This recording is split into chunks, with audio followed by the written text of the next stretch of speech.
How do you spot a child raised by old money? You don't, that's the point. They're the ones who slip past your radar, in a navy sweater that's been remended twice. The ones who send handwritten notes without making a TikTok about gratitude. Who speak 3 languages but never correct yours. Their world is curated for privacy, not performance. And the way they raise children follows rules you'll never see on social media. Before we open that playbook, a quick invitation. If luxury psychology and the hidden rules of wealth fascinate you, tap subscribe and hit the bell. On this channel, we pull back the velvet curtain on quiet power, old money culture, hidden empires, and the private rituals of the 1%. Stay until Rule 5. It flips the usual success advice on its head and explains why old money seems unshakable through recessions, scandals, and trends. Now, story time. A weekday dawns in a townhouse that looks ordinary from the street. Ivy-laced brick. One brass knocker, dulled by time. Inside, breakfast is simple. Seasonal fruit, eggs, tea. There's no neon cereal, no what I eat in a day filming rig. On the table sits a small stack of ivory cards and a fountain pen. The 13-year-old doesn't scroll after eating. They write, "Dear Mr. Wilkins, thank you for speaking to our class about restoring wetlands. I learned." The address is memorized. Stamps were bought last week. Downstairs, a pair of loafers goes to the cobbler for a second resole. Up the hall, a family calendar lists rowing practice, a museum lecture, tutoring. Not because grades are oxygen, but because competence is courtesy. After school, there's no announcement post, no hall, no outfit check. That's not the point. The point is continuity. Old money raises kids with a different North Star. Preserve the family, serve the community, and cultivate a self that doesn't need applause to stand tall. Here are the 7 rules they teach quietly, consistently, and far from the algorithm. Rule 1. Understatement is armor. In old money households, attention is a currency. You spend it only when it buys something worthwhile. Children learn early that display invites risk. Scammers, hangers-on, and worst of all, envy that can turn into narrative. So, the family creates a habit. Understate. If they can afford the shiny, they choose the simple. Logos face inward, not outward. Vacations aren't posted as a highlight reel, they're memories, contained within the family album.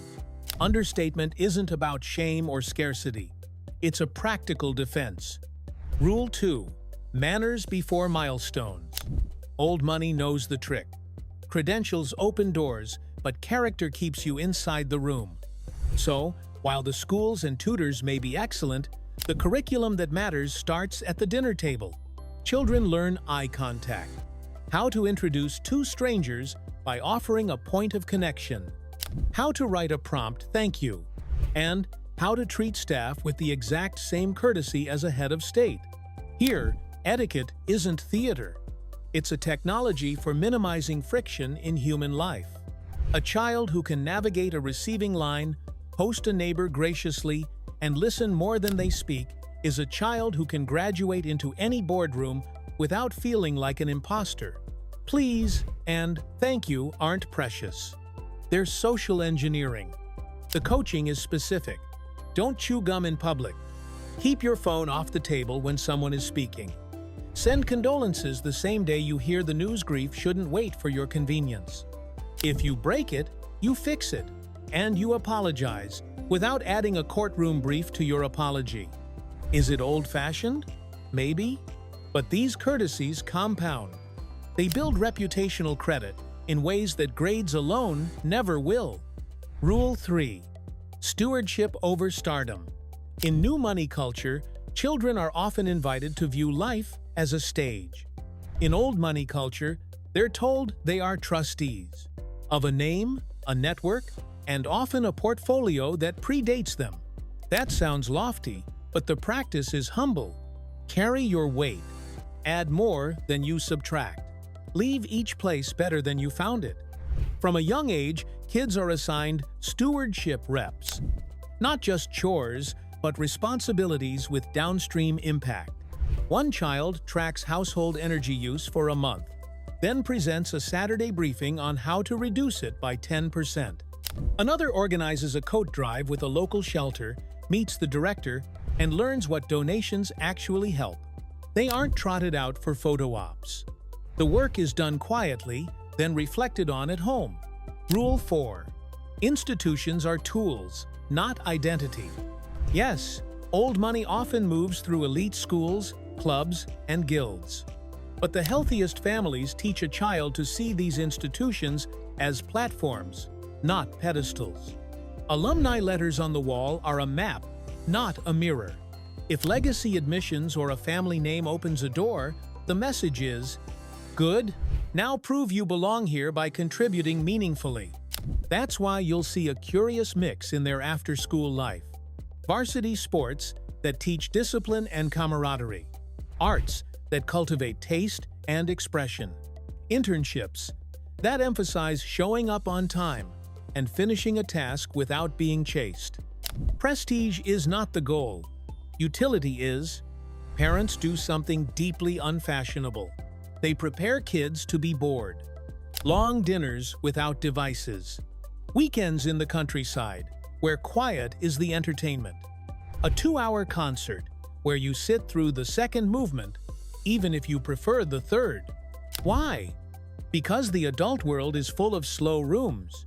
Old money raises children to endure and eventually enjoy those rooms so they can act effectively inside them. Rule 5. Capital first, cash second. If you've ever wondered why some fortunes survive 3, 4, even 6 generations, while others evaporate, this is the rule that explains it. In old money households, kids are taught early that cash is a snapshot. Capital is the movie. Salaries rise and fall. But capital skills, relationships, ownership stakes, and the productive assets you steward can weather seasons. So, a 12-year-old learns frameworks more than formulas. Pay yourself first. Never sell a great asset just to buy a shiny liability. Read statements, not just headlines. Understand compounding by watching an actual dividend reinvest over years, not by memorizing a definition. Rule 6. Craft beats clout. Old money prefers mastery often unseen, occasionally unglamorous mastery over a public tally of followers. Kids are nudged toward pursuits where patience is non-negotiable. Rowing before dawn. Scales on the piano. A foreign language that doesn't care how fast you want fluency. A hobby becomes an apprenticeship, and an apprenticeship becomes a signature style of doing hard things. There's a reason the sports list skews classic. Tennis, sailing, riding, fencing, squash. These aren't about exclusivity so much as continuity. They teach rhythm, restraint, precision, a body education that carries into how someone writes an email, runs a meeting, or walks into a crisis. Rule 7. Exit the stage while applause is still loud. The final rule is paradoxical in a world addicted to more. Old money teaches strategic invisibility. You don't attend every gala. You don't front every deal. You don't speak at every panel. You pick your moments and then, crucially, you leave. Scarcity, even in appearances, preserves dignity and optionality. This applies to mistake management too. When a young adult blunders, as all young adults do, the family doesn't feed the fire with statements designed to trend. They take the heat, repair the harm, accept the consequences, and go quiet. Time, space, and consistent behavior do the heavy lifting of repair. How do these rules look in practice? Let's drop into a year in the life of one old money family and trace how each principle shows up. At school, at home, on holiday, and in crisis. We'll watch what they correct, what they celebrate, and what they never, ever post. A year in the life. September. The school trunk is older than the teenager hauling it. canvas worn smooth at the corners. Initials stenciled in a typeface that feels pre-algorithm. Move-in is brisk and quiet. In the dorm, the show is absent. No wall of sneakers. No ring light. One photograph on the desk, great-grandparents in front of a hospital wing they helped build. It's not decoration. It's a reminder that family stories are meant to point forward, not back. Rule 1, understatement is armor. Shows up as a packing list. 2 blazers, not 5. 1 watch that can survive rain. Shoes that can take a shine. The teenager's roommate scrolls a "first day, let's go" video. Your student? Texts a quick note to their grandmother. Made it! Crew tryouts Thursday. Love you. October. Manners before milestones play out at the parents' weekend reception. A visiting philanthropist is speaking about urban parks. The teen waits, then steps forward. Thank you for funding the new greenhouse. I'm in the botany elective. Could I ask your advice on native species? It's not networking. It's curiosity with a spine. Later that night, in the common room, the teen drafts 3 short thank yous to adults they met. 1 for the lecture. 1 for a campus tour. 1 for a book recommendation. They'll never post these notes. They don't have to. The notes do their work in the quiet. November. A class president race turns spicy. Flyers, whispers, weaponized group chats. The old money kid is counseled at home. Win by addition, not subtraction. No subtweets, no snark. Give the opponent a compliment at the mic. Focus on the 3 things you can deliver. Then deliver them whether you win or not. Outcomes matter. But reputations compound like interest. December. The holidays are not a content marathon. They're a ritual. Tree trimming, where the oldest ornament is a pine cone sprayed with paint in 1964. Carols in a drafty chapel. The big night is the family meeting. There's no throne, no gavel, just a printed agenda and pastries. Each person, from teenager to patriarch, gives a 5-minute "What I Stewarded This Year" update. January. Capital first, cash second becomes a lesson in patience. The teen gets an investment account, not a casino. A classroom. They pick a broad index fund, a bond fund, and 1 moonshot with guardrails. They learn to read statements, highlight fees, and calculate what a 1% difference means over 30 years. Sunday breakfasts sometimes include quick case studies. Why would a family sell a good building? What does unrealized mean? When should you walk away from a shiny deal? The teenager is encouraged to ask dumb questions because in this house, those are the smart ones. February. Craft beats clout is cold water at 5:15 a.m. Crew season. Nobody cares how many followers you kept. Everyone cares whether you showed up when it was sleeting. On Saturdays, an hour of scales on the piano. Not because it impresses anyone, but because clean scales make other music possible. The family belief is simple. Self-respect is earned first in private. March. Institutions are tools, not identity arrives in a stiff envelope. The teen gets into a famous summer program. Celebration is brief. We're happy for you. Now let's talk about what you'll give, not what you'll get. They make a 2-column page. I will contribute. I hope to learn. If the teen starts sounding like a walking resume, a parent will smile and say, "Be careful." Inflated balloons pop loudest. April. A mistake. A friend posts a clip from a party that looks worse than it was. The comments turn mean faster than weather in spring. Here, old money crisis management is quiet, almost boring. No public statement. The teen calls 2 people who deserve apologies and offers them without disclaimers. They take the consequence at school. Devices go in a drawer for a month. The family lawyer is not called. The family cobbler is because the teen will be walking a lot. By the last day of the month, the story has burned itself out. Because nobody fed it. Exit the stage while applause is still loud also means exit when the booing starts. Silence can be strategy. May. Stewardship over stardom becomes a senior project. Not a documentary about wealth lessons, but a Saturday program teaching middle schoolers how to build a home herb garden with a $10 budget. The teen has to call the city for a permit, negotiate with a hardware store for a discount, and show up every week, even when test prep screams for attention. One Saturday, the hardware manager says, "Your kid is always early." At dinner, the family quietly celebrates that sentence more than any score. June. Exams end. Instead of a "surprise to Mykonos" reveal, the teen gets a spreadsheet. 3 summer options. Paid internship at a local museum archive. Sailing camp that ends with a coastal cleanup. A 2-week language immersion homestay with grandparents in a smaller country town. The teen chooses archives.